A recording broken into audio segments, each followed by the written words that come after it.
Hello everyone, welcome back or welcome to the only channel that dares to look beyond the surface, revealing what others don't want you to know. You're on Pure Elite Vibes, your backstage pass to the hottest dynamics of global power. Today, we're not just offering you a simple video, we're taking you to the heart of a silenced revolution, a story that is reshaping African geopolitics and making the power palaces in the West tremble. We are about to unveil the mystery behind a figure who, at just 34 years old, has become a symbol of rebellion and a nightmare for the establishment. We're talking about Captain Ibrahim Traore of Burkina Faso. But tell me the truth. Have you ever wondered if much less noble interests are hidden behind peace missions? Have you ever had the feeling that Africa, a continent so rich in resources, is actually the victim of a global power game whose rules we don't see? If the answer is yes, then you're in the right place at the right time. This video is a turning point, but to make sure you don't miss any of our exclusive revelations, elite insights, and best-kept secrets, do one thing now. Subscribe to the Pure Elite Vibes channel. Hit that notification bell to be the first to know when the next shocking truth that will shatter official narratives comes out. And while you're at it, show your support for free information and for our work in bringing these secrets to light. Leave a nice like. It helps us enormously to reach those who, like you, seek the truth beyond the facade. All right, fasten your seatbelts. We're about to begin this intense journey that will show you a side of Africa and geopolitics that you won't hear about on the news. Get ready to see the world with different eyes. Well, yes. The first thing you need to know about this enigmatic and powerful figure is that, at just 34 years old, Ibrahim Traore has become a true symbol. He's not a seasoned politician, not a power dinosaur. He's an army captain who dared to do something unheard of in the post-colonial African landscape. Many compare him, whispering or shouting, to a new Thomas Sankara, another revolutionary leader from Burkina Faso who challenged the world order. But why all the fuss? Because Traore is inspiring millions of Africans with his open challenge to foreign interference, particularly what many perceive as the long arm of former colonial powers and their financial lobbies. His words and actions resonate across the continent, speaking of the redistribution of national wealth. Yes, that mineral wealth that many covet, and promoting an African dignity that has been trampled upon for too long. He is a threat to those who have maintained economic and political control over these nations for decades, and this is an open secret in important circles. And let's immediately understand where this political meteorite that no one expected came from. Don't imagine Traore as someone born with a silver spoon or raised in the halls of power. His origins are humble. Born in 1988 in Kaya, a small rural village, he studied geology at the University of Ouagadougou. Geology, think about it, studying the earth, its resources. Maybe even then he understood the true value of that highly contested land. And not only that, he distinguished himself in the Muslim student movement, showing a strong character and leadership skills from a young age. He joined the army in 2010. Not a traditional political career, but military discipline and practicality. And there, he quickly got noticed, rising to lead operations against armed groups in the turbulent north of the country. A man who knows the territory, knows the struggle. A very different profile from the politicians we're used to seeing. The question is, how did this man come to power? Get ready, because it was a real blitz. His dizzying rise to power culminated on a day that will remain in the annals. September 30th, 2022. Not an election, not a succession, but a coup d'etat that deposed the previous president, Paul-Henri Sandaogo Damiba. Traore immediately presented himself as the young and legitimate face of a popular revolt. But what were the real reasons for this revolt? Not just the growing insecurity due to jihadists, not just rampant corruption.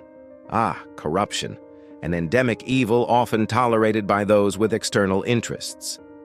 But, and here is the crucial point that many ignore, the very strong perception of foreign interference. The people were tired of seeing their country plundered, tired of decisions made elsewhere. And Traore was able to intercept this deep discontent, transforming it into action.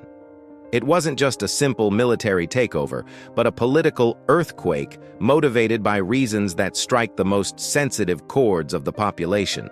And here comes the move that frayed nerves. One of his very first actions as interim leader was a declaration of total independence, not just formal, but substantial.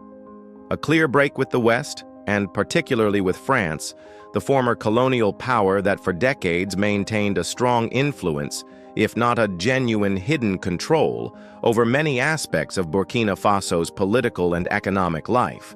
What did Traore do? He expelled the French troops present in the country, an audacious and symbolic move that told the world, enough! And he didn't stop there. He revoked the military agreements inherited from the colonial era. This isn't just an act of sovereignty, it's a poke in the eye to the established post-colonial order.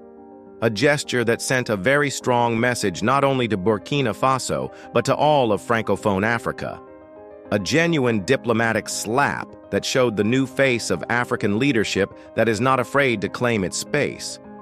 But if you cut one bridge, you build others, right? And here we enter the realm of worrying new alliances.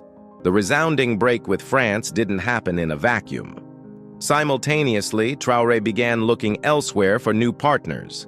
He sought to strengthen ties with other countries that, coincidentally, also have strained relations with the West. We're talking about countries like Russia and Mali, also led by a military junta that has distanced itself from France. This move was inevitably interpreted as a repositioning on the global geopolitical chessboard. If you distance yourself from one sphere of influence, you often move closer to another. And this has, of course, created enormous tensions with the United States and, naturally, France. It's a delicate balancing act, a strategic dance that aims to find new support and new directions for the country, perhaps less bound by old patterns. But what are the true costs and true gains of this epic-making change, of course? Guys, we're halfway through this information bomb. You've heard things you might never have thought you'd hear. You've seen the first moves of a leader who is challenging the system from deep within. Up to this point, what was the thing that left you most speechless? His age? The coup? The clear break with France? Is there a fact that particularly struck or surprised you? Or is there something you'd like to discuss, ask questions about, or perhaps add your perspective, your information about these power dynamics? This is your moment. Leave a comment below now. We want to hear your initial reactions, your theories, your doubts. Our elite community on Pure Elite Vibes thrives on your participation. Interaction with you is fundamental for us. Your voice matters. Don't be shy. Say it all. What are your thoughts on what you've heard so far? All right, no time to waste. This descent into hidden truths continues. Get ready for the next details, because they won't be any less intense than the first ones. Quite the opposite. We're about to touch upon the deepest reasons for his support and the titanic challenges he faces. Let's pick up where we left off with another fundamental piece for understanding why a leader like Traore gets so much support. Now we will address a point that many deliberately ignore or choose not to see. The true nature of certain peace missions or Western military presences in Africa. According to many, and this is a crucial point of view that would explain Traore's internal support, these missions tend to protect the interests of multinational corporations operating on the continent, often present where there are precious resources like gold, uranium, oil, far more than the interests and security of the African peoples themselves. It's an uncomfortable truth. It's not always about altruism or stabilization, but about ensuring access and control over riches coveted by the global market. This perception of exploitation and two-facedness on the part of the West is one of the main drivers behind the desire for radical change and the support for leaders who promise to clean up. Let's move on to the next critical point, his concrete actions that spoke directly to the people. Now let's analyze the actions that showed the people of Burkina Faso that Traore wasn't one of the usual ones. He introduced economic and social measures of immense impact. both symbolic and practical. What did he do? He reduced the salaries by 30% for ministers and parliamentarians. A clear cut to the cost of politics, often perceived as parasitic. Simultaneously, he increased the salaries by 50% for public employees, a category often poorly paid and fundamental for the functioning of the state. And then there's the most iconic action, the one that went viral and cemented his bond with the people. He renounced his salary as president, continuing to receive only his captain's salary. This decision is the putting into practice of his own phrase, which has become a mantra in Francophone Africa. If you say you serve the people, start living like the people. This isn't just populism. It's a powerful message that says, I am with you, not above you. And believe me, this has immense value and explains a large part of his immense popular support. And now let's move on to his philosophy that resonates strongly across the continent. And here we touch upon the heart of Traore's message. In his rallies and speeches, he launches vibrant appeals that go beyond Burkina Faso, speaking to the soul of the entire continent.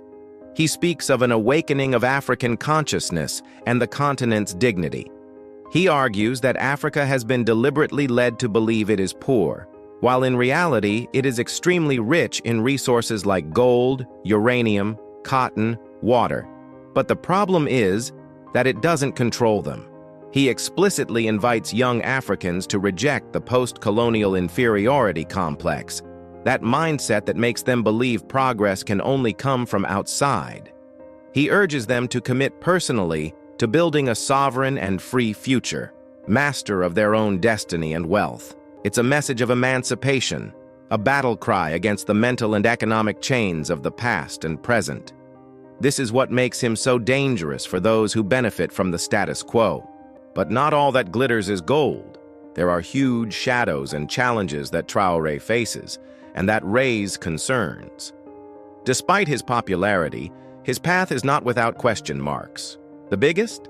He postponed the elections that were scheduled, extending the transition period until 2029, a decision that has raised considerable fears of a potential authoritarian drift. It's one thing to seize power to save the nation in a time of crisis, another to maintain it for such a long period without a popular mandate. This is a delicate point that partly undermines his rhetoric as a leader of the people and attracts severe criticism, even from those who initially viewed him favorably.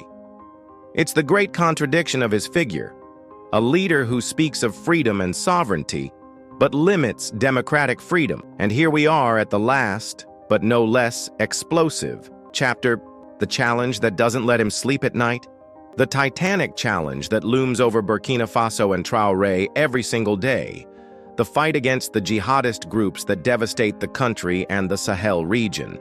Despite the strong rhetoric and political moves, this internal war remains a huge, complex, and bloody challenge that requires constant attention and resources. It's his toughest test. And in this context of fragility, accusations resurface. He has been accused of an excessive closeness to Russia, with rumors speaking of ties, perhaps direct, with the Wagner Group, a mercenary force with a controversial reputation, often seen as an instrument of Russian influence in Africa. He has denied direct ties with Wagner, but the shadow of this possible strategic alliance functioning in an anti-jihadist and anti-Western capacity adds further complexity to the picture. It's an explosive mix of internal security and international geopolitics that determines the future of the country and perhaps Traore's very destiny. Here we are. We've traversed intense topics, revealing the history, motivations, moves, and challenges of Ibrahim Traore, a figure who embodies the hopes and contradictions of a continent in turmoil. From his humble roots to challenging the West, from the break with France to new alliances, from the economic moves that captivated the people to the great unknown of the democratic future and the war on terrorism.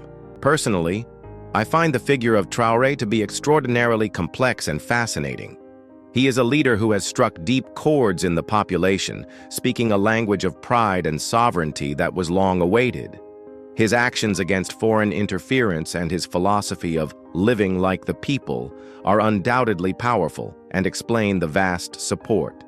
However, the postponement of elections and the unknowns regarding stability and the management of the internal war are points that cannot be ignored and cast a shadow of uncertainty over his long-term project.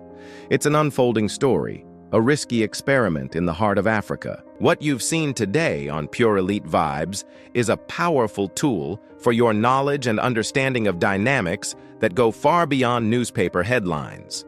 Understanding figures like Traore is fundamental to deciphering the true global power game and the future of Africa. But the spread of truth of this elite information also depends on you. If this video has opened your eyes, if it has made you think deeply, or even just kept you glued to the screen like a forbidden documentary, I ask you for one last favor, a gesture of support for our mission. Subscribe if you haven't already. Join our exclusive community. Every subscriber is a confirmation that we are doing the right thing in seeking the hidden truth. Leave that thumbs up, which is gold to us and tells us you appreciate this type of shocking content. And the most important thing, share this video everywhere you can. Send it to friends, relatives, colleagues, whoever you think deserves to know these shocking truths. The more of us who know, the less powerful the shadow that tries to hide these dynamics. Thank you very much for dedicating your time to this immersion in truth. You are our elite community, and we are proud of you. Stay tuned to Pure Elite Vibes for the next explosive revelation. Until next time. And may truth always be your guide.